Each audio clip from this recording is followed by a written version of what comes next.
Hello friends, आज हम जिस विषय पे बात करेंगे वह है पूर्वाग्रह एवं भेदभाव। पूर्वाग्रह क्या होता है, कैसे बनता है ये, और किस तरीके से ये हमारे भावनात्मक पक्ष से जुड़ जाता है, कैसे ये हमारे व्यवहार में दिखाई देता है और क्या प्रभाव पड़ता है पूर्वाग्रह का समाज पर। पूर्वाग्रह से युक्त व्यक्ति कैसे असमायोजित हो सकता है, इन सभी के बारे में हम चर्चा करेंगे। पूर्वाग्रह किसी विशिष्ट समूह के प्रति अभिवृत्ति है।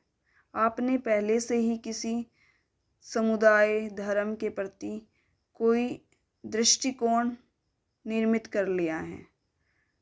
ये प्राय नकारात्मक होते हैं। जो पूर्वाग्रह होते हैं वो नकारात्मक होते हैं।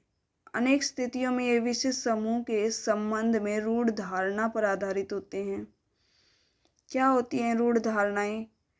किसी विशिष्ट समूह की विशेषताओं से संबंध विचारों का एक सेट होती हैं और इस समूह के सभी सदस्य इन विशेषताओं से युक्त माने जाते हैं। प्राय रूढ़ धारणाएं लक्ष्य समूह के बारे में अवांछित विशेषताओं से युक्त होती हैं। यानी कि जो रूढ़ धारणाएं होती हैं, आपने किसी ग्रुप के बारे में कुछ विचार रखे हुए हैं और जो विचार हैं वो सारे सही नहीं हैं, उनके अंदर कुछ अवांछित सूचनाएं भी हैं, शामिल हैं और ये विशिष्ट समूह के सदस्य के बारे में एक नकारात्मक अभिवृत्ति या पूर्वाग्रह को जन्म देती हैं। पूर्वाग्रह के संज्ञानात्मक घटक के साथ प्राय जो हमारा पूर्वाग्रह बन चुका है, तो हमारी जो भावनाएं हैं वो कैसी होंगी? हम उससे घृणा करेंगे या नापसंद वाला व्यवहार करेंगे। पूर्वाग्रह भेदभाव के रूप में दिखाई देता है। ये भेदभाव कब दिखाई देता है? जब हम उस ग्रुप के साथ व्यवहार करते हैं। जब लोग एक विशिष्ट लक्ष्य समूह के प्रति उस समूह की तुलना में जिसे वे पसंद करते हैं कम सकारात्मक तरीके से व्यवहार करने लगते हैं। यह अधिकतर हमें धर्मों में दिखाई देता है और जो जातियों में भी देखने को मिलता है।